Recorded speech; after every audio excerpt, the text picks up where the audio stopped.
لا حول ولا قوة إلا بالله أشهد أن لا إله إلا الله وأشهد أن محمد رسول الله اللهم صل على سيدنا محمد وعلى آله وصحابته أجمعين أما بعد وللشاشتري رضي الله عنه صفات لا تخفى لمن نظر وذات معلومة تلك الصور فافنى عن الإحساس ترى عبر. Sifat-sifatku tidak samar. Wa qala Syekh Al-Qutb Maulaya Abdul Salam bin Mashish mukhatiban liwarithihi Syekh Abul Hasan Asy-Syadzuli radhiyallahu anhuma fi wasiyatin lahu wa qad taqaddamat. Syekh Al-Qutb Maulaya Abdul Salam bin Mashish berbicara kepada pewarisnya yaitu Abul Hasan Asy-Syadzuli yang terkenal dengan tariqah Syadzuliyah, mengatakan dalam satu wasiatnya, haddid basar al-iman tajidillah ta'ala fi kulli syai'. Pertajamlah basar keimanan, tajamkanlah pandangan keimanan, pasti engkau akan temukan Allah dalam segala sesuatu. Apapun yang kau lihat, di situ kau lihat Allah. Wa 'inda kulli syai', dan pada segala sesuatu, wa ma'a kulli syai', dan bersama segala sesuatu, wa qabla kulli syai', dan sebelum segala sesuatu, wa ba'da kulli syai', dan setelah segala sesuatu, wa fawqa kulli syai', dan di atas segala sesuatu, wa tahta kulli syai', dan di bawah segala sesuatu. Qariban min kulli syai', dekat dengan segala sesuatu. Muhitan bi kulli syai', meliputi segala sesuatu. Bi qurbin huwa wasfatun wa bihitatin hiya na'tatun. Dengan kedekatannya itulah dia sebagai sifat, dan dengan peliputannya itulah dia sebagai na'at. Wa addi anil zarfiyati wal hudud, dan lepas dari kesaatan dan kebatasan. Wa anil amakini wal jihad, dan dari segala arah dan tempat. Wa nasahbati wal qurbi fil masafat, dan dari jarak dan kedekatan dalam jarak. Wa anid dauri bil makhluqat, dan dari putaran makhluk. Wa mahkul kulli bi wasfil awal wal akhir wa zahir wal batin wa huwa. Dan dialah yang mempunyai segala sifat awal dan akhir, zahir dan batin. Dia adalah dia. Kana Allahu wa la syai'a ma'ahu wa huwa al-an 'ala ma 'alaihi kan. Allah tidak ada bersama apapun, dan dia sekarang seperti dia pada asalnya. Artinya tidak ada perubahan dan pergeseran. Ya, seperti itulah Allah dari dulu sampai sekarang. Iya. Enggak paham, ya udah gampang nanti diterangin. Sebagian mereka mengatakan, memperingatkan kalimat wa'addi, dari kata wa'addi tadi, ila akhirih, ala anna ma jara min kalamihi min adh-dhuruf laisat bi zamaniyatin wala makaniyah. Bahwa yang berlaku pada ungkapan dia tentang zaraf, tentang zaman, tentang zaraf, bukanlah zaraf zaman dan bukan zaraf makan. Li'annaha min jumlatil akwan, karena itu adalah merupakan bagian daripada alam ini. Wa innama hiya umurun dzauqiyatun, tetapi itu sifatnya adalah persoalan-persoalan yang bersifat rasa. Fa'taqid kamal tansih wa butlan tasbih. Yang perlu kamu yakini bahwa Allah Maha Suci dan sempurna kemahasuciannya, dan keserupaan, kemiripan sama sekali tidak benar. Wa tamassak biqauli azza wa jalla laisa kamitsli syai'un wa huwas samiul basir, bahwa dia tidak seperti apa-apa, dia Maha mendengar dan Maha melihat. Bahwa semua yang kita ungkapkan dengan sebelum segala sesuatu, saat di atas segala sesuatu, itu semuanya dalam perusahaan hanya sekedar persoalan rasa saja.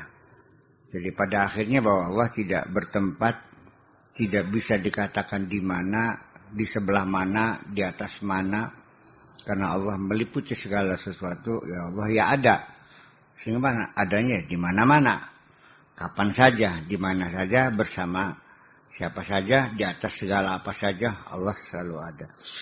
Ya ujung-ujungnya ya seperti yang saya katakan berulang-ulang, bahwa yang ada itu Allah, kalau yang lain kan adanya kan hanya nisbi. Yang ada kan Allah. Kita kan hakikatnya hanya bayang-bayang aja. Jadi apa yang kita lihat sekarang ini hanya bayang-bayang aja kok. Dan adanya kan nisbi. Kenisbian kita inilah bahwa dari sisi waktu aja saya tanyakan dulu. Ustaz Salim dulu ada enggak? Sekarang, lalu nanti. Nah, adanya itu di antara jarak zaman yang sekian triliun dan tak terhingga. Di tengah-tengahnya muncul Ustaz Salim selama 60 tahun, 70 tahun, taruhlah 100 tahun. Ya kan gak ada apa-apanya. Apalagi itu jarak waktu yang tak terhingga. Ya, jarak tempat yang tak terhingga. Kalau umpamanya dari sini ke Mekah saja, apa artinya jarak 1 cm? Ya kan gak ada artinya. Apalagi itu yang tak terhingga. Keberadaan itu kan hanya sementara aja dan sangat singkat sekali. Pernah lihat nyamuk nggak? Berapa hari hidupnya tuh? 2 hari kok. Kok cepet banget?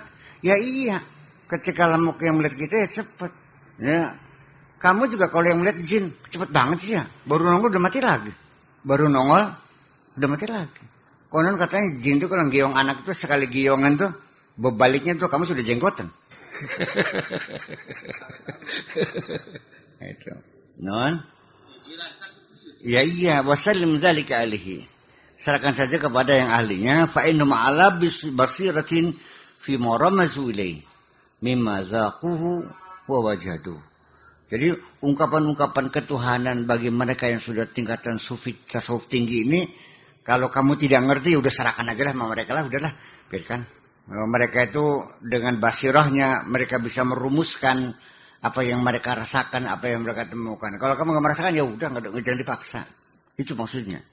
Dengan ungkapannya begitu berputar-putar dan begitu halusnya dan kita sehingga tidak mengerti, ya udah nggak usah repot, nggak mengerti ya udah. Ya artinya kayak anak saya baru umur 2 tahun, kalau dia nggak ngerti orang berbicara filsafat, yang nggak usah diurusin, ya udah nggak ngerti nggak apa-apa. Kalau mereka yang berbicara kan orang-orang pintar semua gitu aja kok. Fi maramazu, apa yang mereka rumuskan, apa yang mereka uraikan, apa yang mereka isyaratkan. Mimma zaquhu wajud, apa mereka rasakan dan mereka temukan, itulah. Bal huwa min mahdil iman wa khalisil irfan. Bahkan itu adalah dari kemurnian yang murni, keimanan yang murni dan pengetahuan yang sangat murni. Wa huwa haqiqatu tauhid wa safil iman. Itulah hakikat tauhid dan kejernihan iman. Wa amma qauluhu wal ana ala ma huwa alaihi kan, adapun apa yang diungkapkan tadi bahwa Allah itu sekarang seperti dia ya, alaihi makan seperti dulu dan sekarang masih seperti dulu juga, itu juga tidak pernah berubah. Wa in lam yarid fil hadits sahih, sekalipun tidak tercantum dalam hadis yang sahih, fahuwa fi nafsi sahih, itu sendiri adalah sudah sahih. Idza wujuda fil haqiqal asya' ma'ahu ta'ala. Karena tidak ada sesuatu pun wujud secara hakikat bersama Allah itu. Wa inna ma huwa kal khayal, hanyalah seperti bayang-bayang saja. Semua itu enggak ada yang wujud hakiki itu. Wa wujudu zilal, dan adanya bayangan, ayang-ayang. Fala tasakh ahadiyatuhu la wa fala tunsakhu ahdiyatuhu wa la turfa'u fardaniyatuhu. Keesaannya tidak berubah, tidak dirubah, dan ketunggalannya tidak pernah bergeser. Tetap seperti itu. Jadi sekali lagi untuk menerangkan bahwa kita, wujud kita, manusia, makhluk, langit, bumi, ini hanyalah bayang-bayang dari Allah yang Maha Esa. Adanya kita karena adanya Dia. Kita nggak ada, Dia tetap ada. Kita ada karena ada Dia. Awas. Longan itu, kolong itu karena ada amben. Ketika kolongnya nggak ada, ambennya ada nggak? Ya ada, mesti tetap. Namanya digantung, kolongnya ada enggak? Enggak ada. Kalau ambenya ditaruh di lantai, ada kolong. Kolong? Ya enggak ada kolongnya juga.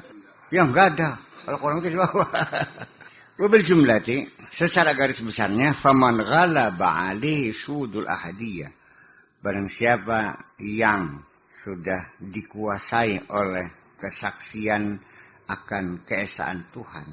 Barang siapa orang yang dirinya telah dikuasai oleh kesaksian akan keesaan Tuhan, wa kushifa bisiril wahdaniyah, dan dia telah dibukakan dengan rahasia keesaan Tuhan, wastaghraqa fil haqiqatil ayaniyati, dan dia telah tenggelam dalam hakikat ayaniyah, hakikat yang nyata. Inqata'a an syu'uri bi nafsihi, sejak itu dia sudah tidak merasakan lagi akan dirinya. Wa ghaba an siwa bil kulliyah, dan secara total akan hilang semua selain Allah ini. Enggak kelihatan lagi. Terus beli ke Delang Taryono, udah enggak kelihatan Salim, enggak kelihatan Mas Epeng, enggak ada. Enggak ada presiden, enggak ada jenderal. Wa in radda ila syu'uri bihi, kalaupun dia kembali ada muncul kesadaran dirinya, rasanya muncul lagi, ra'ahu qa'iman bihi, itu pun keberadaannya berdasarkan kepada keberadaan Allah. Merasakan dirinya ada itu adalah merupakan kelanjutan dari kesadaran akan adanya Allah. Wa zahiran fihi bihi, dan dia zahir, dia nampak, itu adalah dengan kezahiran Allah. Wa hukman min ahkamihi, dan juga berdasarkan dari ketentuan Allah.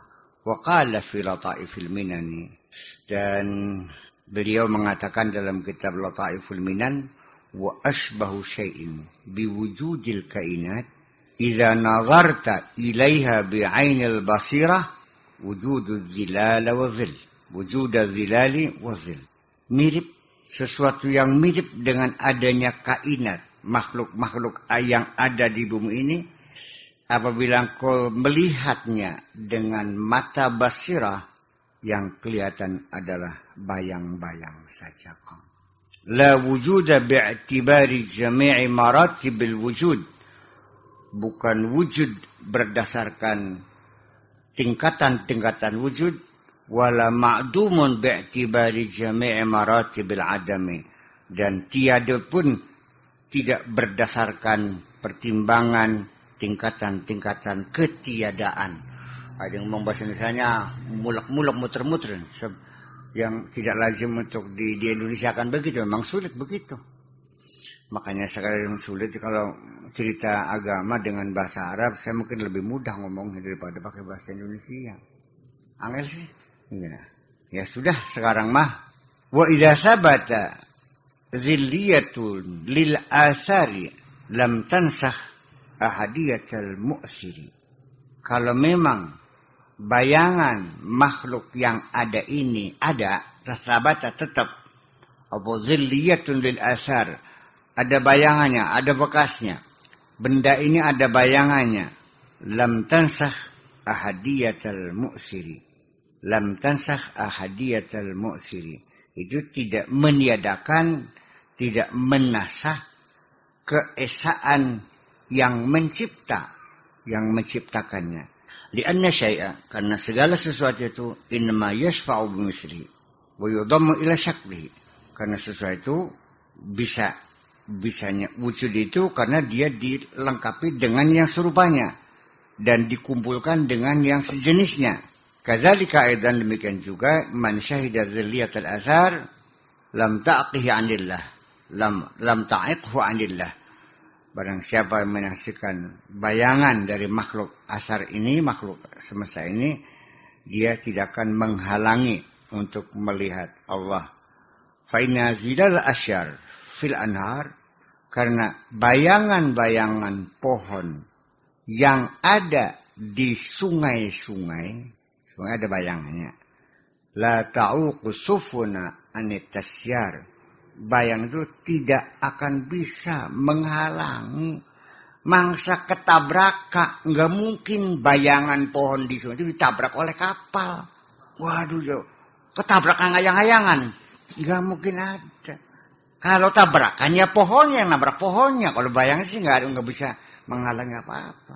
Wa min hahuna tabayyana laka, dari sini jelaslah buat kamu annal hijaba laisa amran wujudiyan. Jadi hijab itu, tabir yang menutupi matamu itu bukan sesuatu yang ada secara konkret. Yang menutup bainaka wa bainallah, yang menghalang-halangi antara dirimu dengan Allah, sehingga sampai sekarang kamu belum bisa melihat Allah. Hijabnya itu ya kayak bayang-bayang juga sebetulnya sih. Ketutup maka tutup. Kalau kamu punya keberanian untuk melangkahnya, ya bablas juga nggak bisa, akan tembus juga pada akhirnya. Walau kana bainaka wa bainahu hijabun wujudi, la lazima an yakuna aqraba ilaika minhu wa laysa aqraba min Allah. Dan kalaupun antara kamu dengan Allah itu ada hijab yang betul-betul konkret ada, anggaplah tembok, la lazima an yakuna aqraba ilaika minhu. Pasti Allah itu lebih dekat daripada tembok itu kok. Wa laysa aqraba min Allah, enggak ada sesuatu yang lebih dekat dengan Allah. Farajat hakikat hijab ila tawahumil hijab. Jadi hakikat hijab itu adalah ya kembali kepada dugaan hijab itu hanya ilusi saja sebetulnya. Ya tapi ya bertahun-tahun tetap aja mata kamu buta, nggak bisa melihat kebenaran. Oke, dengarkan baik-baik biar lebih jelas paham. Kenapa sampai sekarang engkau belum bisa mengapresiasi kehebatan orang lain, kebolehan orang lain, bahkan jasa orang lain? Kenapa? Apa yang menghalanginya kamu tidak mengakui kehebatan orang lain? Selalu saja ketika saya memuji orang lain, kamu tidak suka. Ya nggak ada apa-apanya. Ya kecil tuh sih. Gue juga tahu modalnya. Kenapa selama ini kau tidak mau mengakui kebesaran orang lain? Sebabnya karena kamu sombong persoalannya. Kau merasa diri paling hebat. Antara dirimu dengan kehebatan orang lain di tengah-tengahnya tertutup oleh kesombonganmu. Di mana letak kesombonganmu? Ya bayang-bayang juga kok. Iya. Kamu merasakan gak kesombongan dirimu sama sekarang? Tidak mau menghargai jasa orang lain. Seharusnya kita kan harus menghargai kebaikan orang lain, jasa orang lain sekecil apapun dong. Tapi kenapa tidak kau lihat itu semuanya? Kehebatan man kadim, siapa yang bisa melihat? Nggak ada. Kecuali seseorang yang sudah tidak mempunyai rasa sombong. Selagi masih sombong, ya man kadim derajatnya apa sih? Bisanya apa sih? Baca Quran aja masih pelok. Fatihah aja masih wala bedolin. Sehingga dia yakin sholatnya nggak diterima. Kan begitu. Ya kan begitu. Itu karena itu. Kenapa? Karena kamu merasa bisa ngaji. Ya karena kamu bisa baca kitab kuning. Jadi kalau ada orang sebaik apapun agamanya, kalau nggak bisa baca kitab kuning, ya nggak level di dalam pikiran kamu kan. Jadi kan halangan. Iya. Kesombongan itu menutup mata hati kita kok. Ya, gimana menghilangkannya? Ya menghilangkannya nggak usah pakai kampak dong. Nggak usah pakai bulldozer. Hanya pakai klik saja kalau di komputer. Klik saja hilang udah. Tinggal enter aja. Susah banget sih. Ya, begitu kira-kira. Walamma qarrara umur al-wahdah wa nafa wujud al-ghairiyah. Ketika ditetapkan persoalan unity, kesatuan, wahdah, ya. Kesatuan alam ini, kesatuan segalanya adalah merupakan sesuatu yang satu. Wa nafa wujud al-ghairiyah, dan meniadakan adanya yang lain-lain, ya satu itu.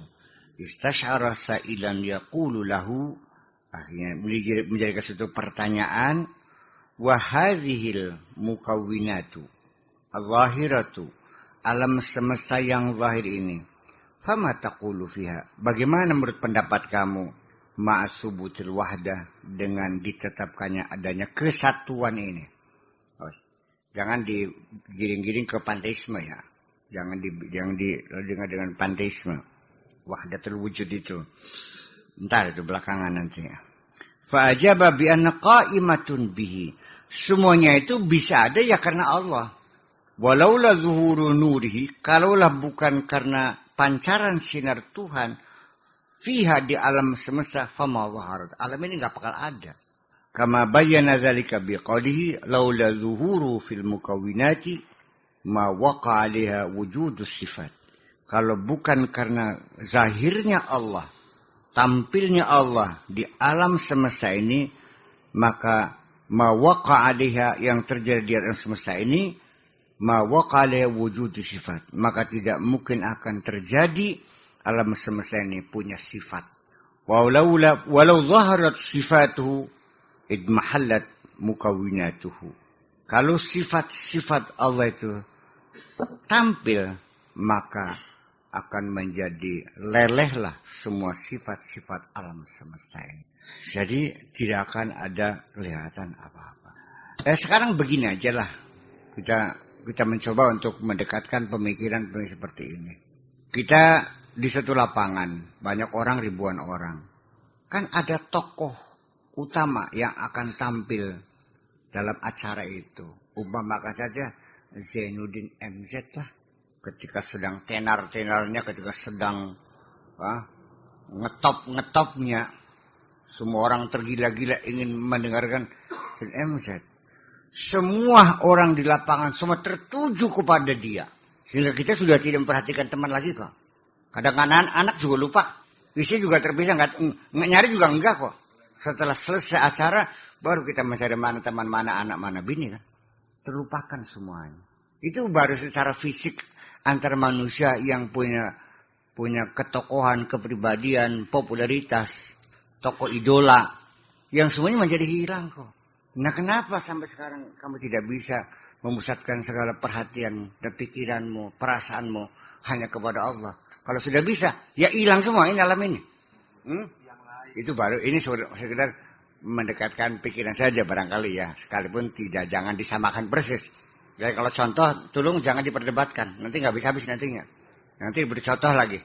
Contohnya salah lagi, dikasih contoh lagi. Nantinya kita berbuat contoh. Nggak ada ujung pakalnya. Itu hanya sekedar pendekatan saja. Jadi dengan kita terfokus pada sesuatu yang luar biasa, yang biasa-biasa ini udah nggak kelihatan lagi. Ya. Kenapa? Karena alam semesta ini, wujudnya alam semesta adalah minal mumkinat. Tapi adanya Allah adalah wajibul wujud. Nggak mungkin dong sesuatu yang wajib adanya bisa dikalahkan oleh yang mungkin wujudnya. Wujud yang wajib dengan wujud yang mungkin masa bisa dikalahkan oleh yang mungkin? Ya iya. Umpamanya Pak SBY presiden datang ke Indramayu. Mana mungkin orang akan memperhatikan Taryono? Sejak itu nggak kelihatan lagi orang. Ya kan, tenggelam dengan kehebatan seorang presiden. Itu baru setingkat manusia. Siapapun manusianya, percayalah kentutnya pasti bau kok. Kalau dalam Al-Quran diceritakan bahwa perempuan Mesir ketika dia sedang mengupas apel itu, apelnya jatuh dan tangannya tersayat-sayat tanpa mereka sadari. Falamma ra'aynahu akbarnahu wa qata'na aydiyahunna wa qulna hasya lillahi ma hadza basyara. Mereka mengatakan subhanallah, ini bukan manusia, ini mesti malaikat. Dalam kekaguman mereka melihat keindahan Yusuf sampai tangan tersayat tidak terasa.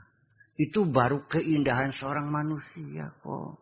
Bagaimana kalau orang sudah bisa merasakan keindahan Allah? Udah masuk. Sekarang kadang-kadang gak masuk ke akal. Cantik enggak, orangnya hitam. Langsing juga enggak, orangnya gembrot. Cantik enggak, mancung enggak, pesek juga. Kok seseorang sampai tergila-gila melupakan anak dan istrinya sampai tercerai-berai? Kok bisa terjadi? Iya kan?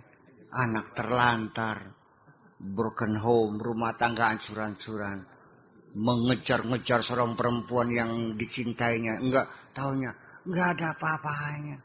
Kalau seperti Brookshield mending kayak masuk akal. Ibaratnya itu kayak silit dangdang, kok bisa ya? Karena daya tarik seperti itu. Nah, mengapa kita sampai sekarang ini masih tetap terhijab saja, belum bisa melihat kebesaran Allah? Ya itulah hijab itu adalah di dalam dirimu sendiri. Apa hijabnya? Ya karena kamu sampai sekarang masih merasa kamu ada. Ya, Kalau kamu merasa ada, ya semuanya terfokus kepada dirimu. Selagi kamu masih berpikir, kamu selalu merasakan dirimu ada. Ketika engkau sudah tidak berpikir lagi, engkau juga tidak merasa ada lagi. Boleh jadi orang gila. Tapi ini kan bukan orang gila, orang yang tergila-gila sama Allah. Dia orang tergila-gila sama manusia aja lupa segala-galanya sih. Lupa anak, lupa istri, tapi dirinya tidak. Orang tergila-gila sama orang lain. Bisa lupa anak, lupa istri, lupa bapak, lupa ibu. Sampai lupa agama kok. Tapi dirinya masih ada. Suatu ketika kan dia bisa bertengkar dengan pacar barunya itu. Tapi kalau orang sudah tergila dengan Allah, dirinya pun sudah tiada lagi. Itu menjadi persoalannya. Qultu kana Allah wala syai'a ma'hu. Allah ada dan tiada sesuatu pun yang bersamanya. Allah ada tidak bersama apapun. Wes kon bahasa Indonesia yang lebih enak lagi dah. Fakanatil khamratul azaliyatul qadimatu latifatan khafiyatun nuraniyatan ruhaniyah. Khamrah yang azali, yang qadim. Khamrah itu arak, nggak usah terjemahin dah, khamrah aja dah, makin bingung aja kamu yang arak. Arak itu artinya sesuatu yang menimbulkan orang menjadi mabuk, ya, orang mabuk, orang yang tergila-gila, yang jatuh cinta, mabuk cinta tergila-gila itu maksudnya, ya, satu simbol aja sebetulnya. Yang azali dan qadim itu lembut, khafiyatun tersembunyi, nuraniyatun yang bersifat cahaya, ruhaniyatun yang bersifat ruhani. Walaysa hunaka syaklun wala rasmun. Tidak berbentuk dan tidak dapat digambarkan, tidak berbentuk dan tidak bergambar. Muttasifatun bisifatil ma'ani wal ma'nawiyah. Bersifat dengan sifat-sifat ma'ani dan ma'nawiyah. Muttasimiyatun bi asma'ihal qadimah dan bernama dengan nama-nama qadimah, man'utatun binu'util jalali wal jamal, yang disifati dengan sifat-sifat keagungan dan keindahan. Faqtadatil khamratu zuhura hasaniha wa jamaliha. Sehingga khamrah tadi, ya, menuntut, memaksa lahirnya keindahan dan kecantikan. Waqtadatil sifat zuhura athariha, dan sifat-sifatnya itu mendorong munculnya asar, munculnya bekas, atau juga apa namanya, bekas itu apa? Kalau kita jalan itu ada tapaknya gitu. Apa namanya kalau tapak kita jalan, apa namanya apa? Jejak, pengaruh. Wal asma zuhur matalibiha. Dan asma-asma itu juga memunculkan ketentuan-ketentuannya, tuntutan-tuntutannya. Faqabadat as-sifat minan nur latifah qabdatan nuraniyah. Faqabadat as-sifat minan nur al-latif, dan sifat-sifat itu digenggam, cahaya yang lembut itu digenggam, sifat-sifat dari cahaya lembut itu digenggam, qabdatan nuraniyah, dengan genggaman nurani, limuqtada ismi zahir wasmil qadir, dengan muqtada isimnya yang zahir dan isimnya yang qadir. Fa talaba aidan ismul batin wasmul hakim fa abtanwa fi hali zuhuriha, dan juga dituntut juga dengan nama al-batin dan nama al-hakim, wa fa abtanuha, dan yang lebih batin lagi, lebih dalam lagi, fi hali zuhuriha, pada saat kemunculannya, wa ghattaha fi hali buruzha, dan ditutupnya ketika dia tampil, fakanat zahiratan batinatan, sehingga sifat-sifat itu ya zahir ya batin.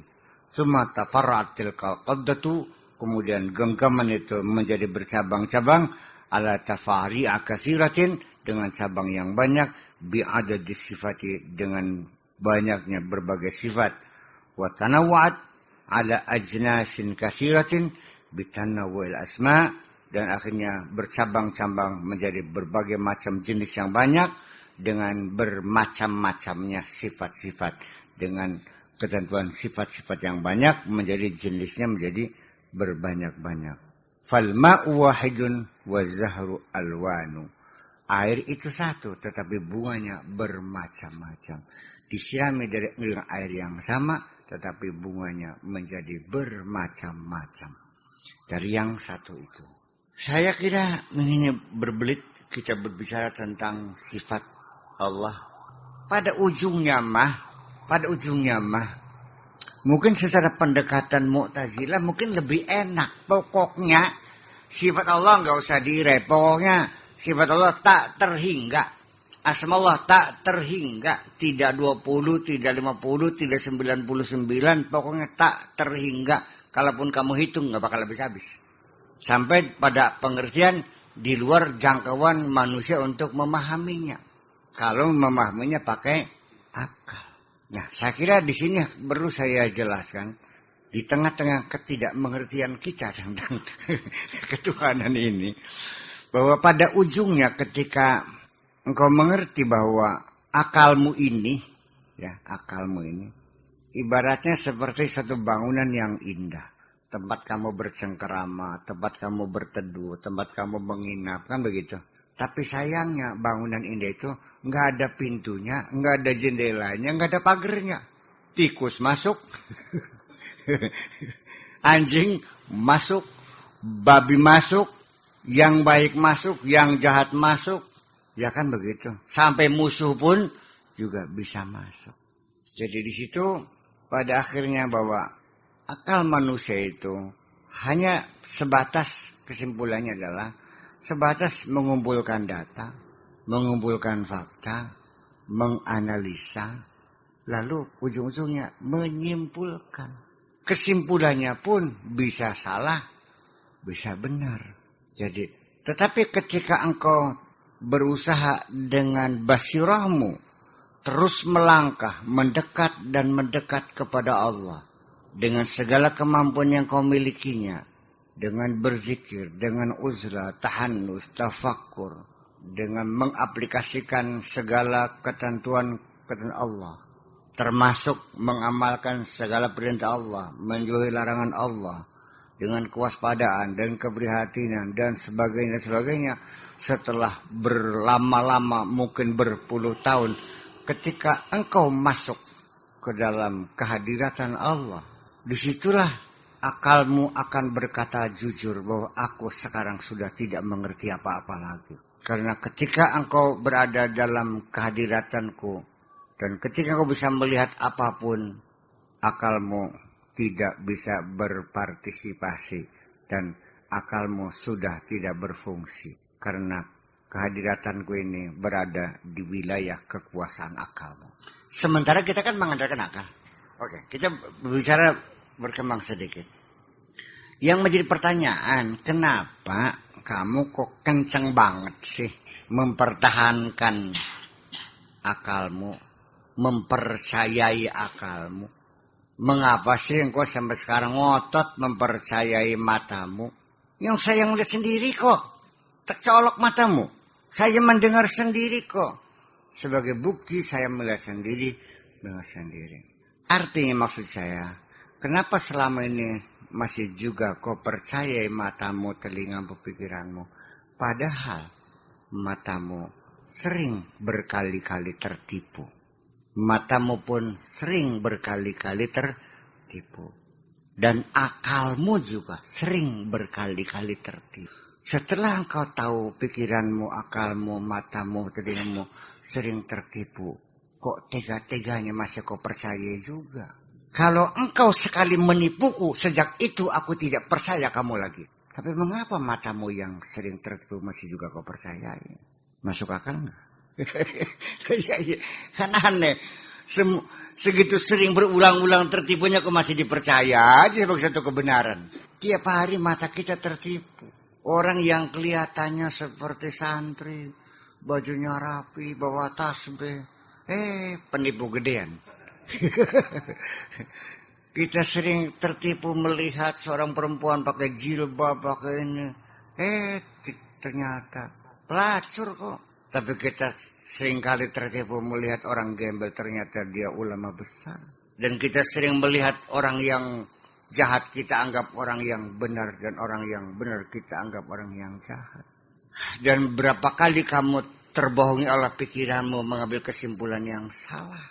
Jatuh dan terpuruknya bangsa ini juga akibat kesimpulan pikiran orang yang keliru. Dan yang aneh lagi ketika diberitahukan bahwa kesimpulanmu salah dan nanti akan bisa menyengsarakan rakyat, bukannya dihargai malah dimasukkan penjara kok. Iya kan? Jadi ujung-ujungnya bahwa jangan sekali mematok kebenaran berdasarkan fakta di lapangan. Itu kan akal tadi itu kan. Akal kan dalam kerapuhannya. Tahu nggak akal manusia itu berbeda-beda? Ada yang cerdas, ada yang jenius, ada yang bodoh, ada yang tolol, ada yang goblok, ada yang jundel, ada yang kurang secimit. Lah iya. Jadi kemampuan akal sendiri dalam menyimpulkan juga berbeda-beda. Dan apapun yang kita simpulkan, pasti itu akan terikat dengan kondisi. Jadi keputusan apapun sifatnya kondisional. Suatu ketika menjadi tidak benar lagi. Dengan perubahan waktu menjadi tidak benar lagi. Nggak ada kebenaran yang mutlak itu. Iya kan? Makanya dalam memahami ketuhanan ini, sebetulnya ya bagus juga sih. Simplicity. Artinya dibuat pemahaman tentang ketahuan itu dipersimpel. Ya, dipermudah. Dengan sifat wajib 20. Terus sifat mustahil 20. Sifat jaiz 1. Ya kan? Kemudian rasulnya sifat wajibnya 4. Sifat mustahilnya 4. Sifat jaiznya 1, 9 ditambah 41 sama dengan 50 sifat. Itu dianggapnya kalau orang sudah hafal sifat 50 dari wujud qidam baqa sampai wahdaniyah qudrat iradat gitu, sampai akhirnya itu dianggapnya sudah standar sudah dianggap sah orang itu berakid. Ya memang secara pedagogis ya memang iya sih. Tetapi kalau dikorek lebih jauh lagi, ya pementahan. Makanya saya tidak mendukung ya. Saya tidak mengatakan bahwa Wahabi menuduh Maturidi Asy'ari sesat. Itu saya tidak mendukungnya, tidak ya. Karena itu juga berlebih-lebihan. Tetapi ya mau menawa ya kalau bercerita tentang Tuhan tuh ya sudah dulu kita pernah belajar ilmu tauhid sifat 20 wajib mustahil itu ya udahlah itu sebagai pengalaman. Ke depan kita harus mengerti ketuhanan itu bukan dengan sifat-sifatnya itu. Huduruhu fi qalbika, kehadiran Tuhan di dalam hatimu itu. Iya. Jangan aja di otak enggak tidak akan merubah perilaku kamu kok. Sing medit angger medit. Malas angger malas. Yang pengecut tetap pengecut. Iya. Karena kalau sudah masuk ke dalam hatimu baru bisa membentuk perilaku. Makanya masalah keimanan itu kembalinya ke dalam hati. Yang ada dalam pikiran itu keislaman. Kalau dalam hati itu keimanan. Aplikasi di lapangannya itulah keisanan. Beliin ke. Iya. Standar minimal Islam kita sadar kan begitu. Makanya dikatakan balqulu aslamna walam yadkhulul imanu fi qulubihim. Katakan kamu baru Islam, belum beriman. Kenapa? Soalnya iman belum masuk ke dalam hati kamu. Baru Islam yang masuk dalam pikiranmu, tapi iman belum masuk ke dalam hati kamu. Kalau masih dalam pikiran, masih Islam. Kalau sudah masuk ke hati namanya iman. Qalu aslamna. Orang Arab mengatakan kepada Nabi, qalu aslamna ya Rasulullah. Bal qalu amanna, kami beriman Rasulullah. Kata Allah bilang, Muhammad kata mereka bahwa jangan bilang amanna, tapi aslamna. Bal qulu aslamna. Kami telah Islam. Jangan bilang kami telah beriman. Kenapa? Walamma yadkhulul imanu fi qulubihim, karena keimanan belum masuk ke dalam hati mereka. Baru sebatas ya. Ya, dan akal juga kenapa disebut akal? Li'annahu yaqiluhu. Mengikat. Akal itu ikat kepala. Aqilabatnahu artinya mengikat perutnya. Enggak, maksud saya gini tadi, kenapa kita masih percaya dengan mata padahal sering tertipu juga? Kenapa kita percaya dengan telinga, sering juga kita tertipu dengan pendengaran. Lah kemudian mestinya kita itu harus percaya kepada hati. Kan begitu mestinya. Tetapi juga dalam hati itu sendiri, wa inna masumiyal qalbu illa litaqallubihi. Jadi masih mulak-malik Bu ya. Iya, ini kan ada pendapat. Sebetulnya akal itu di mana sih tempatnya? Hal huwa fid dimag am fil qalbi? Akal itu di otak apa di hati? Kalau versi anatomi, ya di otak. Kalau versi Al-Quran, walahum qulubun la yafqahuna biha. Hati yang bisa memahami itu. Berarti otak itu, akal itu adanya di hati kalau begitu. Ada satu buku yang barusan saya baca tadi. Tapi yang di laptop ya. Di Maktabah Syamilah tuh. Iya, non? Iya. Ada yang lebih hebat lagi di kitab Al-Azkiyah. Tapi yang di laptop yang bisa dibawa sini ya. Non? Iya, para cendekiawan gitu. Kecerdasan manusia. Jadi memang sebetulnya sulit sih ya. Ketika kita mengatakan hati itu tidak berdusta. Kalau hati dalam kidang itu kolbun, litaqallubihi. Tapi kalau hatinya dalam bahasa Arabnya fuadun, itu juga hati juga bahasa Indonesianya. Dalam Al-Qurannya, maka jibal fuadu maro'a. Hati tidak akan bohong apa yang dia lihat. Ketika hati melihat, tidak bohong, pasti benar. Tapi kan bukan kolbun, fuadun. Fuadun hati, kolbun hati. Di sini letak bingungnya kita.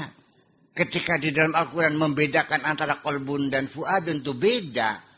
Kitanya kolbun hati, fuadun hati. Ketika berjalan pelan-pelan juga hati-hati. Ketika daging potongan, liver itu akhirnya dibilangnya hati juga. Liver kan hati. Kabidun itu hati. Jadi memang maka zabal fuadu mar'a, tidak akan bohong apa yang dilihat oleh hati. Benar. Kalau hati kita sudah bisa melihat, benar. Ada satu pengalaman spiritual. Mungkin sudah pernah ceritakan, baru saya ceritakan lagi, mungkin sudah pernah saya ceritakan dulu. Teman saya dalam setelah acara apa itu, marhabanan lah. Yang kebetulan hadir para ulama besar, kiai besar, tokoh-tokoh masyarakat besar. Pakai jubah, pakai sorban semuanya. Teman saya itu menangis. Menitik air mata. Kenapa kamu nangis? Enggak ada manusianya. Di tengah-tengah orang yang bersorban dan berjubah itu dia menangis. Mana manusianya enggak ada. Yang ada apa? Kunyuk, buaya, ular yang ada. Dia melihat. Dan enggak bohong, benar. Mata kita melihatnya manusia kan. Ketika mata hati yang melihat. Bukan manusia kok. Kelihatan buayanya. Sekarang kamu masih melihat cantiknya, bahenolnya, ya langsingnya, seksinya. Begitu mata hati kamu melihat, tengkorak gitu tuh. Ya, iya, mata hati. Jadi dia ya pandangnya ke transendental kalau hati itu. Ya, yang di luar jangkauan mata melihat. Kalau mata melihat itu kan terbatas. Kalau hati melihat tak terhingga kok. Jadi potensi hati untuk melihat, mendengar, berbicara, memutuskan, ya kan itu ya nggak salah. Itu persoalannya. Ya seperti begitu. Jadi mau maka zabal fuadu mar'a itu memang hati tidak akan bohong. Kalau hati, kalau mata masih bisa bohong. Telinga masih bisa bohong. Jadi artinya bahwa ketidakjujuran yang ada pada diri kita ini, atau kita sebut dengan apa ya? Subjektivitas yang ada di kita itu kan menyebabkan kita menjadi sulit untuk mengatakan mana yang selalu subjektif melekat. Subjektif itu selalu melekat dengan diri kita loh, nggak jujur tuh. Nah kalau objektif itu apa sih? Melihat apa adanya, tidak dikait-kaitkan dengan agama, dengan moral, dengan etnis, dengan jasa, ya kan, dengan umur, dengan pangkat, apa adanya. Itu sulit kok. Tidak semudah itu. Ya kita dalam segala persoalan di dunia ini kan selalu subjektif semua. Nah salah satu hal yang paling dominan, ya, adalah keterlibatan, involvement kita dalam organisasi, dalam partai politik, dalam organisasi kegiatan ekonomi, dalam bisnis. Itu dominan sekali. Kalau kita sudah masuk partai A, nggak ada yang salah partai ini. Pokoknya apapun keputusan pimpinan ya didukung dan harus benar. Iya kan? Ya kalau nyala atasan dianggapnya tidak loyal dong. Langsung dipecat. Jadi semuanya keputusan partai adalah benar.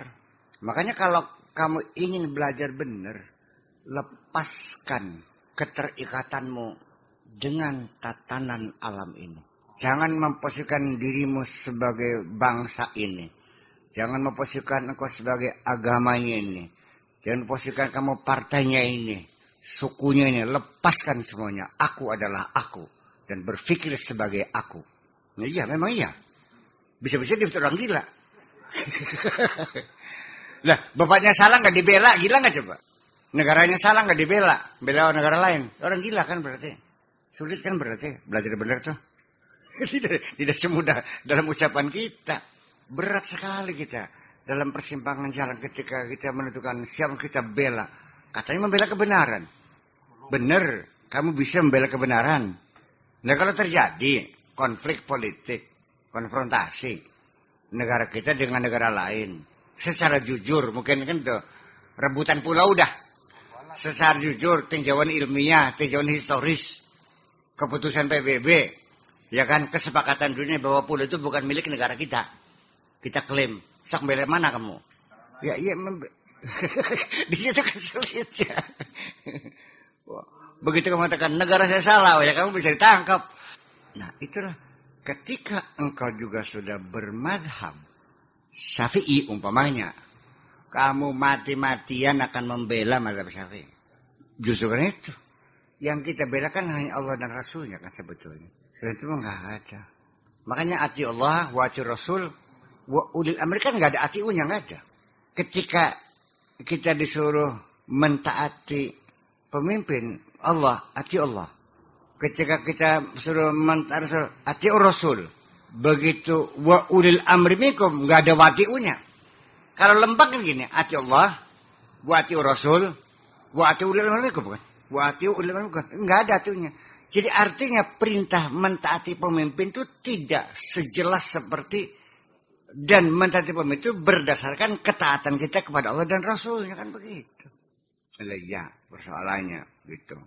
Nah jadi nanti kenapa? Ya itulah di antara hijab-hijab yang menutupi mata hatimu tidak mampu melihat Allah adalah keterlibatan kamu dalam organisasi-organisasi sosial ini, kepartaian, etnis, kelompok, kebangsaan, nationality, ya kan gitu. Kepentingan ekonomi, kepentingan politik, itu menjadi hijab-hijab kita. Sehingga kita keberpihakan kita tidak kepada kebenaran, tetap kepada kepentingan kita juga. Jujur kan? Iya. Makanya saya bilang saya ini belum benar. Dari dulu juga. Karena saya tahu kondisinya seperti itu. Masih nembe lagi garap mulai belajar benar. Ya. Saya tahu persis betapa kesulitannya untuk menjadi orang benar itu. Sehingga dalam sejarahnya kan setiap orang benar kan selalu tertuduh orang gila. Dan orang tidak benar. Dan mereka selalu menjadi korban masyarakatnya kan, dibunuh-bunuh semua kok. Iya, yaqtuluna anbiyahum bighairi haqqin, ya gitu ke. Ya iya. Mereka membunuh nabi tanpa dasar apa-apa, tas dibunuh itu juga. Jadi para nabi para kan korban masyarakat akhirnya kan, dibunuh-bunuhin semuanya. Itu. Jadi bisakah kita berbuat jujur? Sulit. Adapun infaknya ya tidak bisa disamarata karena ada yang kaya, ada yang miskin, ada yang punya, ada yang tidak kan. Jadi yang punya ya belajar dermawan tuh ginilah. Jangan menunggu kapan kita kaya. Sekarang misalnya berapa infak tuh? 100 perak. Buktikan 100 perak. Jangan dikira yang 100 perak itu pahalanya lebih kecil daripada yang 1000. Ya, kalau dia punya uangnya hanya 2000, dia serahkan 1000. Berarti kan 50% dari kantongnya. Nah, iya. Saya harapkan jangan ada hari kosong bersedekah. Saya bilang jangan ada hari kosong untuk bersedekah. di rumah, di pasar, di sawah. Boleh sodako. Kalau sodako mah nggak melihat siapa orangnya. Selalu ada uang receh. Tapi gini ya, saya sini pengalaman. Ketika parkir di Siti Barang, kita mau belanja banyak ya. Di toko, ini toko banyak toko. Mandeg, 1.000 perak. Sekarang lagi mandeg lah. Lama-lama kesel juga. Masa sampai 7.000? Hanya mandeg-mandeg aja, diporotin untuk ngeparkir. Iya. 1.000 perak kan bagi seorang pengemis kan besar artinya. Ya, itu satu persoalan ya. Ya seharusnya pakai jam, pakai apa gitu kan gitu. Kalau umpamanya 10 menit 100 perak gitu. Kayak menitan. Kalau di Jogja 2.000. Jogja ke Barang tuh, parkir di underground tuh.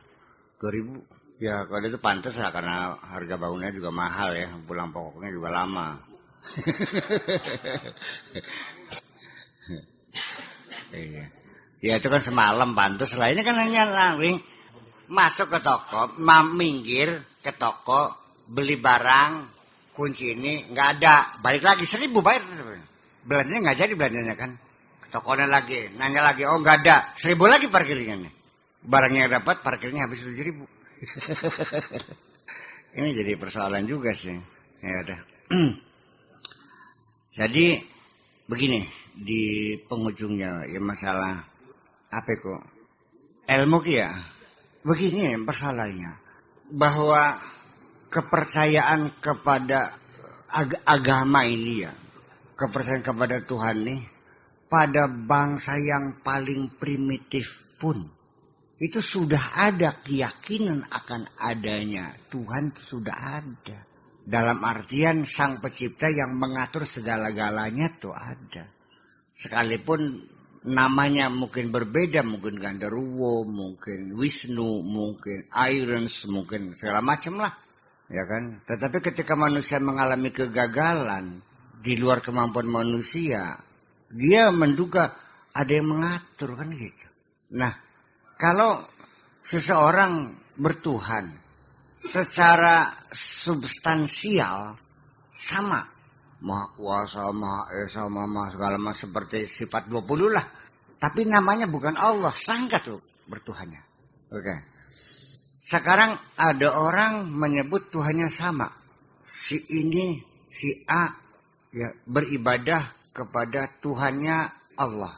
Yang ini juga Tuhannya Allah. Tetapi Allah dalam pikiran kedua orang ini berbeda. Ya sekarang kan begini. Sifat 20 kan sudah kita pelajari semua kan. Menjadi standar minimal tentang sifat-sifat Tuhan itu. Tapi saya yakin ya. Atau jangan yakin deh. Saya duga lah. saya menduga bahwa dalam pikiran kamu ini enggak sama Tuhan dalam pikiran kamu ini.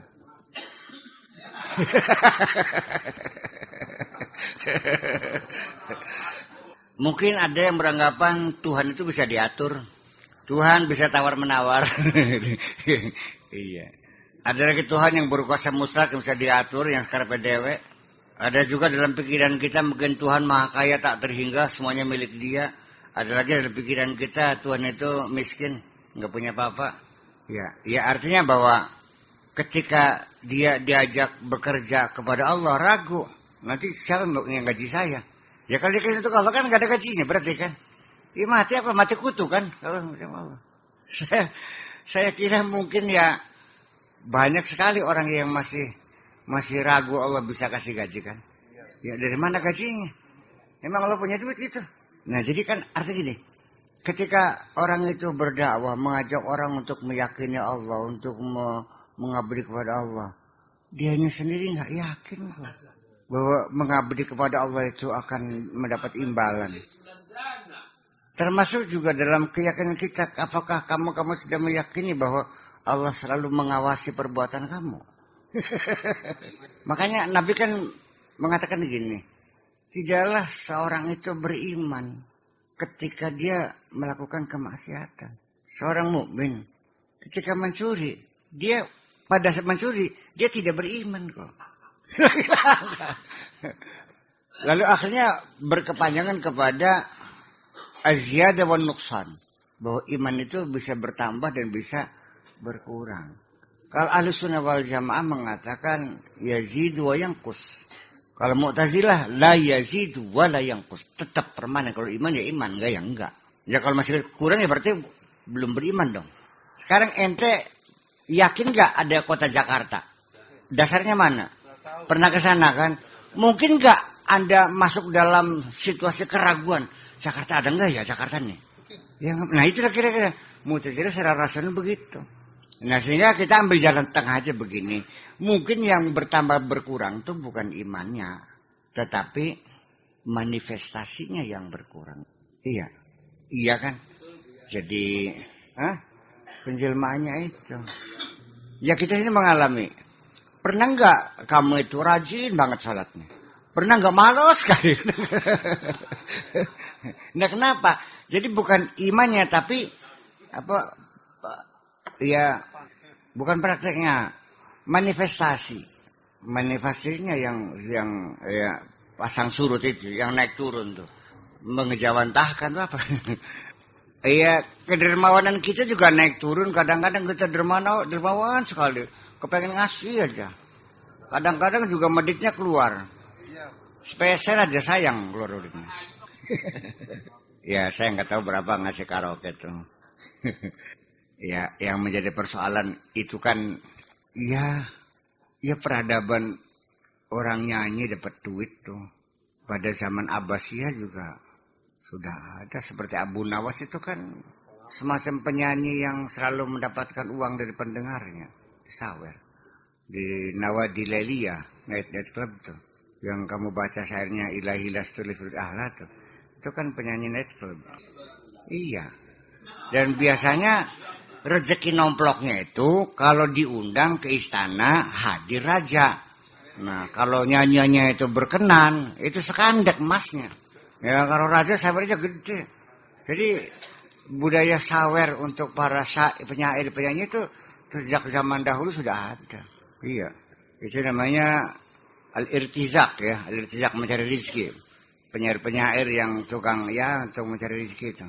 Kalau sekarang apa ya penyair yang ya balik itu ya sebagai profesi, syair sebagai profesi itu juga menghasilkan uang dan kaya karena dan itu kelebihannya sampai kepada tasawuf pun juga banyaknya diungkap dengan bahasa syair karena flexibility bahasa Arab itu luar biasa sekali membuat menjadi indah ya kan. Kalimatnya menjadi indah, mudah dihafal. Jadi sesuatu pemikiran yang dikemas dengan bahasa yang indah itu menjadi sangat besar harganya. Jadi kemasan itu bahasanya dikemas dengan bentuk syair itu lebih indah. Makanya jangan kesalahan. Nanti banyak syair-syair tasawuf yang perlu menjadi telah kita ini di sela-sela kita ngaji kan banyaknya syair tasawuf. Begitu indah ya. Jadi kadang-kadang ya sesuatu itu sekalipun mungkin harganya tidak seberapa, tapi karena dikemas dengan bagus, di atas nampan, dibungkus bludru, ya kan gitu. Taruh di etalase, pakai spotlight, itu menjadi bagus, dan menjadi mahal kan. Escargot, berkecat itu bahasa sananya escargot. Escargot itu berkecat. Iya. Dan berkecat itu adanya di daerah tropis ya, yang lembab ini betul-betul. Dan gizinya cukup tinggi. Tapi mengapa para ulama ada yang mengharamkan, saya nggak tahu. Alasannya karena jijik ya. Apakah bisa jijik itu dijadikan alasan hukum? Kamu jijik nggak makan mermut? Saya jijik nggak suka. Ingat tikus. Lihat bangusnya tuh, kayak tikus. Nah, apakah karena orang jijik makan mermut lalu mermut itu haram? Jadi disitulah kadang-kadang dengan mudahnya mengharamkan sesuatu dianggapnya wirai. Jadi orang itu kalau mudah mengharamkan barang yang halal, acungan jempol sebagai orang sufi. Padahal sufi itu bukan mengharamkan yang halal dan juga tidak menghalalkan yang haram. Kalau kata Allah yang haram ya haram, Allah halal ya halal, selesai. Kalau nggak tahu ya bilang nggak tahu, jujur dong. Nah, ketika belum ada putusan haram atau halal, sementara ya halal dulu. Kalau nanti terbukti ada dalil mengharamkannya, baru kita haramkan. Sementara kita belum menemukan dalilnya, ya tidak boleh diharamkan dulu, dihalalkan dulu. Karena apa? Al-aslu fil asya al-halal, al-ibah. Illa ma dalla alaihi dalilun ala tahrim atau ala haramihi. Itu baru. Dan mau binatang, bentuknya kayak apa nggak tahu lah. Ini gimana hukumnya? Dia nggak tahu. Dalil yang mengharamkan apabila dia hidup di dua alam. Apabila dia bertaring. Apabila dia makannya dengan menyambar. Apabila paruhnya kuat dan mencengkeram. Itu kan ciri-cirinya. Nah, blekecot, taring nggak ada. Di air dia mati.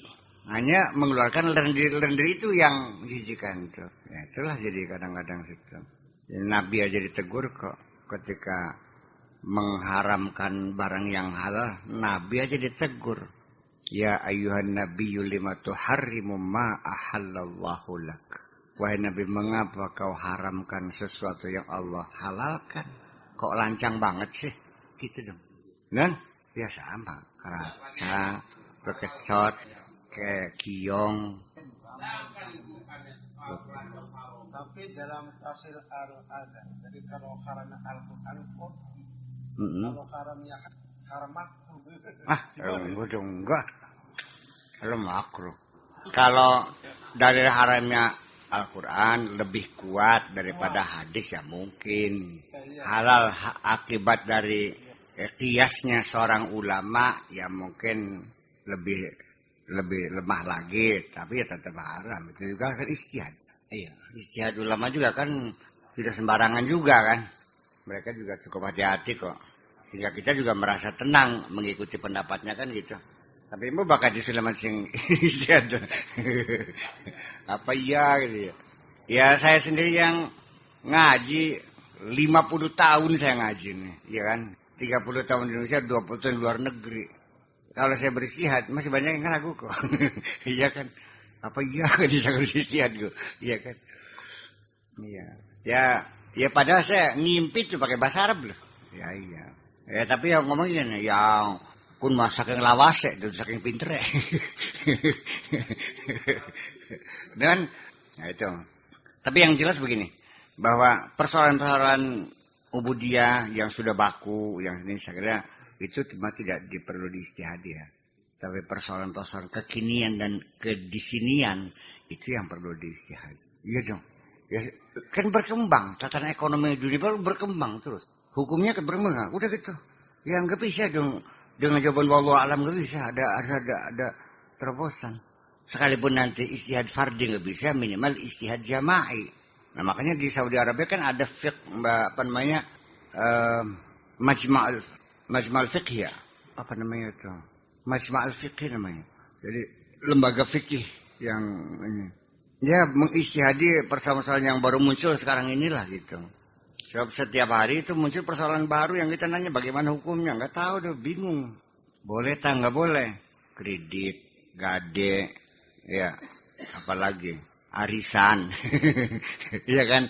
Arisan motor, arisan undian, sepeda santai, arisan haji, terus apalagi arisan korban. Itu kan baru muncul sekarang ini kan. Dan bagaimana tuh? Ya cari dong. Dan talangan haji, ya itu. Ya kan baru ada gitu. Nanti hitungnya apa utangnya ini? Talangan haji masuknya. Non? Utang harian. Iya. Kita beli barang yang kita nggak pernah melihat barangnya. Kan nggak boleh dalam fikih lama sih. Harus muayana. Nah sekarang kalau sudah ada standarisasi internasional. Nggak perlu lihat barangnya, sudah ada standarnya kok. Bukan, kita beli kayu. Orang Tunisia pernah beli kayu dari Indonesia. Nggak pernah barangnya kok. Hanya standarnya aja. Jenis kayunya ini namanya kruing atau jati yang umurnya sekian tahun, ya kan, kemudian modelingnya sekian, jenis papannya ukuran sekian, kelembabannya sekian, itu bisa deteksi, bisa dilihat bahwa ini kelembabannya tinggi, bisa ditolak, dan itu lebih akurat daripada dilihat dengan mata dong. Salam kan dengan mata, muayyad dengan mata, ini dengan alat kok, mana yang lebih meyakinkan? Iya. Ya bab salam. Kalau salam kan dibikin dulu. Iya kan. Saya beli sepatu. Kan dibikin dulu namanya salam tuh. Kalau sepatunya sudah ada, orang yang dagangnya di seberang lautan, kita beli aja. Barang sudah ada. Begitu kita kirim cek, ya kan begitu. Transfer, begitu mereka terima langsung kita dikirim. Akadnya bukan salam, kita beli aja, bayar. Nah itu kan, sementara ini kan fikih kita kan belum menjelajah sampai kepada persoalan-persoalan itu. Ya. Pernah gak fikih perdagangan yang dikaitkan dengan fasilitas politik hukumnya? Ada nggak di dalam fikihnya? Karena Anda dulu Taryono mendukung saya menjadi gubernur, ya kan? Maka proyek saya serahkan kepada Taryono. Gimana tuh fikihnya? Dia beli jasa. Nah sekarang kalau kamu diajak demo, dikasih duit 100.000, sama uang transportnya 1.000, halal nggak tuh uang itu? Jadi ya sesungguhnya banyak hal-hal yang dulu nggak ada, sekarang baru ada. Money trader. Sekarang bagaimana hukumnya money trader? Pemburu uang. Pemburu uang, pencari uang, pedagang uang. Bukan money changer, money trader. Pedagang uang. Anda punya proyek. Perlu uang 10 miliar. Duit nggak ada. Saya carikan dana. Pada sumber-sumber dana yang ada. Saya dapat fee. 20%. Gimana hukumnya itu? Sampai kepada pakaian tradisional kita. Tapi kain tapih itu, sama kebaya, sama kudung, sudah menutup aurat belum? Haram tak halal? Banyak sekali. Sekolah campuran, putra-putri, boleh nggak dalam agama Islam? Iya banyak sekali. Orang perempuan boleh nggak nungguin toko? Lah iya persoalannya. Nah makanya selagi engkau masih berpikir secara fikih, ruwet terus. Begitu engkau berpedoman kepada keimananmu, beres kabeh, gampang kabeh. Dengan kejernihan hatimu, engkau bisa sadar mana yang benar dan mana yang tidak. Sampai setiap ucapan juga dihitung, mana yang benar, mana yang tidak benar, mana yang layak dan mana yang tidak layak. Kalau mentabzirkan uang, menghamburkan uang, innal mubazirina kanu khunasyatin. Yang sulit kan mubazir omongan. Nggak ada yang pernah ngitung kan. Kamu tiap hari ngomong tuh apa aja hasilnya. Sampai berbusa-busa mulut tuh. Semuanya ngerasain orang semua. Memprovokasi orang semua. Berapa huruf yang keluar dari mulutmu sehari ini? Berapa yang darinya plus dan berapa yang darinya minus? Berapa yang positif, berapa yang negatif? Hitung-hitungan aja. Apa itu tidak diperhitungkan? Diperhitungkan. Bukan hanya ditanya uang itu untuk apa kau belanjakan. Tapi juga engkau mengatakan itu tuh apa manfaat? Muhasabah. Ini perlu ada muhasabah. Sampai akhirnya nafas keluar dan nafas masuk juga dihitung. Pada nafas keluar dari mulutmu yang ke 300 juta. Dibuang kemana nafasmu itu? Ya kita handphone saja begitu. Baterai lemah. Pakai apa aja kok habis baterai? Kok dipertanyakan sih? Lah iya. Oh pantesan saya nyetel TV. Pantesan cepat habis. Ya kan? Nyetel TV ini cepat habisnya TV ini. 2 jam udah habis. Tapi kalau hanya telepon aja seminggu bakal habis seminggu. Itu. Sedangkan, kita berpikir ke keimanan juga. Sekali engkau berkata, mengeluarkan satu kata, itu berapa kalori yang terbakar dalam diri? Iya, energi yang kau keluarkan itu apa? Kan tabzir semuanya. Makanya Syekh Abdul Qadir Al-Jailani itu tiada nafas keluar kecuali menyebut hu, dan ketika nafas masuk menyebut Allah. Allah hu, Allah hu, Allah. Sehingga ketika dia tidur pun tidurnya Syekh Abdul Qadir tidur yang berzikir. Ya justru karena itu jadi artinya bahwa kalau kita hitung-hitungan tuh makanya meriang, meremang-remang bulu roma saya ini. Bakalnya selamat tangga kita. Iya kan? Berapa kali matamu memandangi cewek di jalan dan kamu bergairah? Allah tahu semuanya. Kalau kidugi mah ya mandang biasa aja, sedang pandang. Ya kalau melihat sekadar melihat sih nggak ada masalah. Ketika bergairah itu kan lain. Kan nengok lagi kan? Akhirnya melotot kan? Ya kalau sekadar papasan mah lampu hijau. Begitu kita menengok, lampu kuning. Begitu melotot, lampu merah. Lah iya. Nah, sehingga setelah kita yakin betapa kesalahan per detik kita terlalu banyak, maka Nabi itu sungguh sangat mengerti. Ya ayyuhalladzina amanu tubu ilallah fa inni atubu ilallah fil yaumi mi'ata marrah. Bertobatlah kamu. Aku ini sehari 100 kali aku bertobat. Lah iya. Jadi artinya sebelum nanti kita ditimbang, kita timbang sendiri aja deh. Ngen? Ambil selembar kertas, potong jadi 2, ya kan? Ketaatan, kemaksiatan. Saya kira kita bisa, apa yang kita lakukan sejak pagi masih ingat kan? Sebelum itu kita tulis. Ternyata kita terbelalak mata kita, kok dosa semua kalau begitu. Jadi makanya ketika engkau masuk surga, bukan karena amal. Mana sih amalmu? Ya justru karena itu. Artinya apa jaminannya kita bisa selamat itu?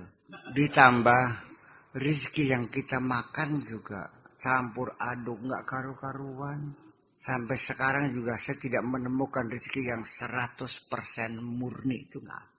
Nah, iya. Yang paling murni ketika hujan turun, buka mulutmu, sejatuhnya air di langit, itulah yang 100% halal. Tapi begitu engkau ngambil dari talangnya orang lain tanpa izin, itu juga masih dipertanyakan. Belum tentu dia suka kan. Wawan juga sama berambang. Bisa saja kan besetannya digede-gedein. Biar kayu bakarnya banyak. Solar. Iya. Ketika gigi berambangnya itu ada yang patah sehingga potongannya itu tidak harus menjadi kasar. Orang yang punya kayu juga ngeluh kok baret-baret begini sih, nggak halus. Ya ketika orang yang ngasih kerjaan itu merasa tidak puas dengan ngasih kerjaannya, itu kan dipertanyakan. Apa kita yakin barang kita jual, pembelinya itu merasa puas? Banyak yang merasa tertipu. Sialan, pada HP 12.000, di toko situ 8.000, banyak banget ngambil untungnya. Dia juga kesal. Justru karena itu. Jadi artinya kalau kita ngitung-ngitung tuh, ya artinya 99,99999 dosa semua. Mana yang enggak dosa? Sampai dalam tidur pun kita membawa dosa. Ngayal kemana-mana. Apa kamu yakin bahwa hayalanmu bisa dikontrol? Itu kan maksiat hati. Apa dikiranya ngayal istrinya tangga nggak dosa? Nah, kesimpulannya bahwa artinya selama kita hidup ini harus selalu prihatin terus. Makanya dilambangkan dalam Al-Quran, waliyadhaku qalila waliyabku katsira. Menangis yang banyak, ketawanya dikit aja. Waliyabku katsira waliyadhaku qalila. Nangis yang banyak, ketawanya yang sedikit. Artinya lebih kita banyak prihatin lah, jangan terlalu banyak bersukaria gitu. Mungkin demikian. Ya mungkin ini dosa-dosa kecil cukup astagfirullahaladzim hilang. Dosa besar diperlukan setitik air mata minimal kan. Bukan. Dalam kesadaran pikiran kamu sadar berdosa, tapi hati kamu belum mengakui kesalahan. Ketika hati mengakui kesalahan, pasti akan muncul rasa sedih itu. Ada kekecewaan, ngenes gitu ada.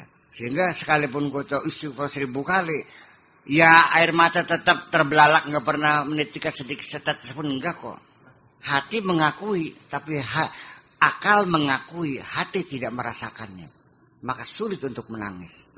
Ya kenapa ketika kita sadar dalam menghadapi kesulitan, dagangan kita bangkrut, utang banyak, kok bisa nangis ya? Tapi kenapa ketika hidup kita ini bangkrut, kita nggak pernah nangis? Gimana letak kesalahannya? Nah di situ, iya selama ini kita lebih banyak memfungsikan pikiran, hatinya tidak difungsikan, hati ditidurkan. Yang dimanja-manja, yang ditimang-timang akal pikiran saja. Beda lah pikiran, akal dengan hati. Wawasannya lain. Kalau kita melihat orang sengsara dengan pikiran kita tidak akan terdorong untuk menolongnya. Ujungnya apa?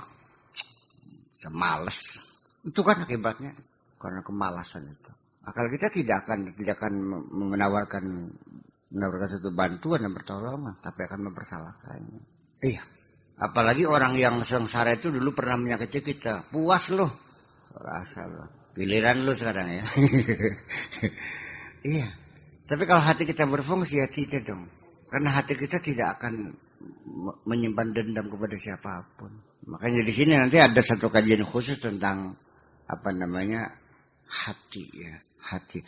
Dan akhirnya nanti yang akan selamat itu bukan yang otaknya cerdas, tapi yang hatinya sehat, yang hatinya baik, itu aja. Ya, tidak akan ditanya.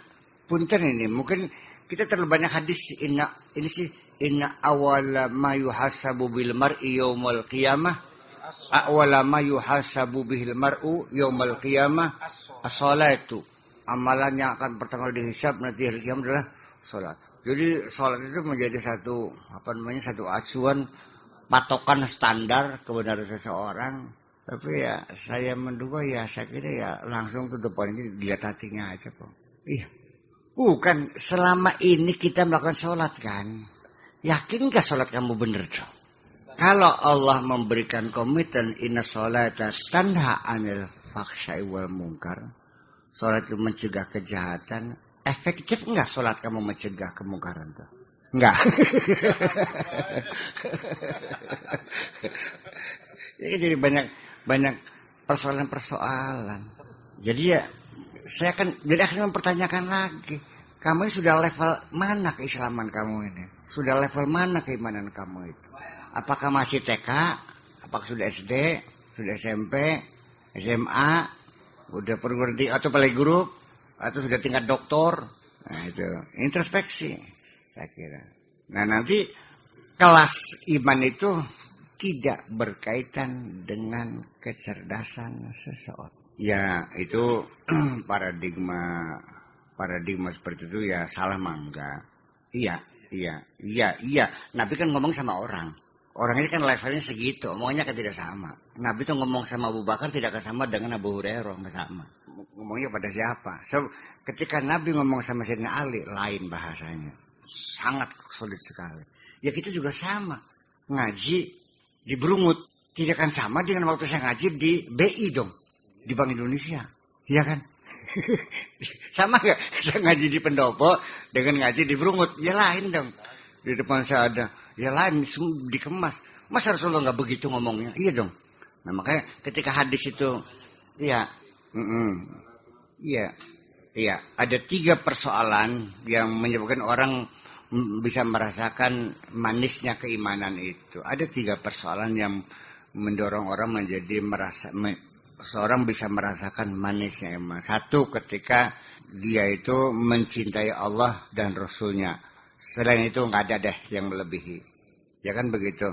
Dan kalaupun dia mencintai siapapun, semuanya bersumber pada cintanya kepada Allah. Dan juga dia membenci kekufuran, takut kembali kepada dirinya. Seperti dia takut kepada neraka. Itu hal yang semacam itu kan hal-hal yang sesungguhnya bisa dijangkau oleh semua orang. Ya artinya gini, siapa sih yang bisa mencintai Allah dan Rasulnya? Saya tanya, kamu sudah pernah cinta Allah belum? Ngomongnya baik. Saya kira itu 3. 1 saja cukup sebetulnya. Sebetulnya 1 saja cukup. Cinta kepada Allah. Nantinya kepada Rasulnya, kepada makhluknya, kepada semua alam semesta.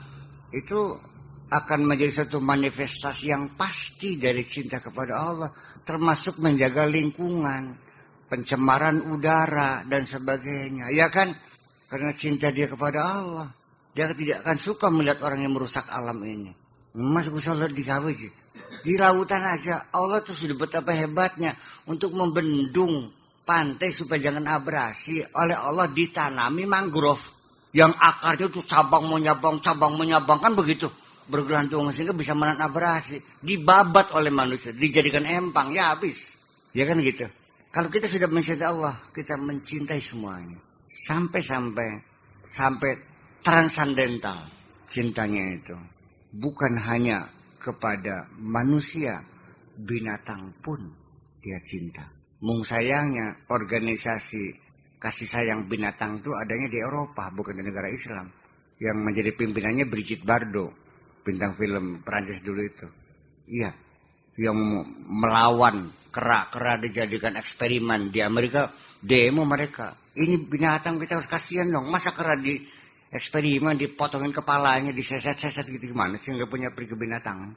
Kalau kita memang sudah mencintai Allah, pasti kita tidak akan membenci siapapun, sekalipun beragama lain. Kenapa? Bagaimana? Bikinannya Allah kok. Masa kita cinta sama Allah tidak cinta pada bikinannya? Ya kalau kamu masih membenci orang Kristen, berarti kamu belum cinta Allah dong berarti. Nah, ya kan? Jadi ujung-ujungnya gimana? Oh, orang ngasih minum anjing aja Allah berterima kasih kok. Apalagi ngasih makan orang Kristen sebagai manusia, makhluk Allah. Gimana lagi? Dan kalau kita jemaahkan ke sana kan menjadi lebih luas lagi. Kalau dia mencintai binatang, ya karena cinta kepada Allah. Apa namanya itu? Wa idza habba syai'an, bukan tadi itu. Kalau dia mencintai sesuatu berarti adalah bersumber dari cinta dia kepada Allah juga. Kalau kita sudah hubbullah itu matang, ketika kita berbuat baik kepada siapapun, adalah karena kita ingin berbuat baik kepada Allah kok. Kalau kita masih mengharapkan imbalan dari orang yang kita baiki, berarti kita belum berbuat baik untuk Allah. Kalau kita betul-betul sudah mencintai Allah, kita nggak akan hitung ngijir kok. Itu kita terjemahkan kepada Allah wa Rasulullah itu. Kenapa Rasul disebutkan? Karena itu ada otoritas dari Allah. In kuntum tuhibbunallah fattabi'uni yuhibbukumullah. Itu kan otoritasnya. Kalau kamu mengklaim cinta Allah, ikut aku dong. Gitu kan gitu. Karena bagaimanapun Rasul itu kan sebagai kurir, sebagai apa namanya? Jubir kan gitu. yang menghantarkan kita untuk menolakkan Rasulnya juga. Ya kita harus taat juga pada Rasulullah. Jadi memang apakah itu satu paket? Bisa satu paket oleh Rasulnya. Atau dua paket. Beda-beda paketnya. Cinta Allah dan cinta Rasul berbeda. Jelas berbeda kan. Allah sebagai Tuhan, Rasul sebagai manusia kan gitu. Jadi cintanya itu kan berbeda. Cinta kepada Allah dan cinta kepada Rasul berbeda. Dengarkan.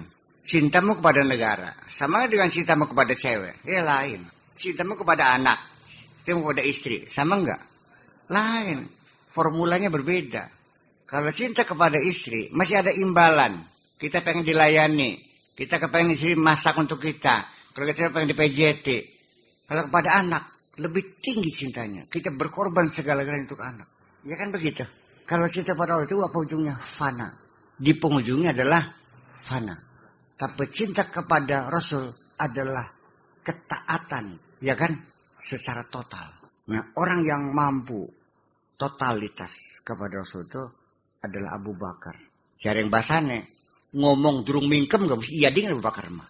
Bulannya dikasih juga kan as-siddiq. Selalu iya. Enggak ada bilang tidak tuh. Iya sudah. Oke, siap. Durung mingkem mesti iya dingin gini. Makanya Abu Bakar as-siddiq. Ya kalau ternyata masih nyongan mas. Iya nyongan deh. Aneh nyongan kan enggak. Aduh kakek nyongan. Itu. Nah ketika cinta kita kepada sesama makhluk juga formulanya berbeda. Cinta kita kepada sesama muslim dan cinta kita kepada yang non muslim juga berbeda. Iya enggak? Kamu ada rasa benci nggak kepada pelacur-pelacur no? Kalau ada orang yang nggak sholat sih, ada benci nggak kamu? Ya udah, nggak usah dibenci lah. Ya, belum tentu. Saya kira mungkin itu sajalah bahwa ujung-ujungnya mah kesimpulan terakhirnya bahwa sifat-sifat Allah yang tadi setelah kita uraikan itu semuanya al-zahir, wal-batin, al-awwal, wal-akhir dan sebagainya. Itu sesungguhnya hanya sebagai pengantar saja menuju kepada pemahaman tentang ketuhanan yang benar. Dan nanti ketika engkau mencapai tingkatan al-wasilin yang sudah sampai kepada pemahamannya sebenarnya, itu semuanya direvisi semua itu. Bukan begitu caranya. Ternyata berbeda. Iya. Seperti kamu membaca basic info tentang Belanda. Karena mau tulis sana jadi negara ini Madura, Dam, Rotterdam, Amsterdam, ini segala macam. Iya kan? Tebal ini bukunya. Begitu kamu masuk ke sana, ternyata jauh berbeda apa yang diterangkan dalam buku itu kan. Pernah naik haji? Kayak apa kabeh latihan? Begitu sana, iya, makin gampang bareng. Iya kan? Ya begitulah kira-kira. Tetapi ketika engkau itu melalui pengantar ini, ya tetap harus kau lalui. Bagaimanapun juga. Pengantar ini harus dilalui. Ya ilmu tauhid, ilmu kalam, ilmu segala macam kan begitu, makidah segala macam. Yang Maturidiyah, Asy'ariyah, Qadariyah, Jabariyah, itu perlu juga dipelajari. Tapi nanti ketika engkau sudah paham, sejin kabeh kia. Iya. Iya. Paham kan no? Barang wis ketemu karo wong mah. Ai, Pataryono anu orang ketemu, lambene doer. Contohnya begitu kan. Seperti kita juga, apalagi dengan omongan yang pasti akan berbeda. Foto, kita mau nemuin seorang cewek, fotonya gemerlap, gemebior, waduh, ayu mungil. Begitu ketemu, jerawat melulu. Sebaliknya fotonya jelek. Begitu ketemu, ya Allah cantiknya bukan main. Iya, di fotonya jerawatnya close up saja, jerawatnya kelihatan semua. Iya, pas dia belum berobat gitu kan. Wah, setelah di Natasha dipetesin dokter kulit udah melok-melok lagi. Kita kagum, ternyata foto ini hanya mengantarkan saja kira-kira. Begitu orangnya jauh lebih cantik daripada di fotonya. Itulah kira-kira kita panggilan kepada Allah melalui belajar ilmu tauhid, ilmu kalam, ilmu tasawuf dan sebagainya. Itu hanya pengantar saja. Yang pasti kau akan melihat satu keindahan yang tidak mungkin digambarkan oleh bahasa apapun. Manan. Ya, assalamualaikum.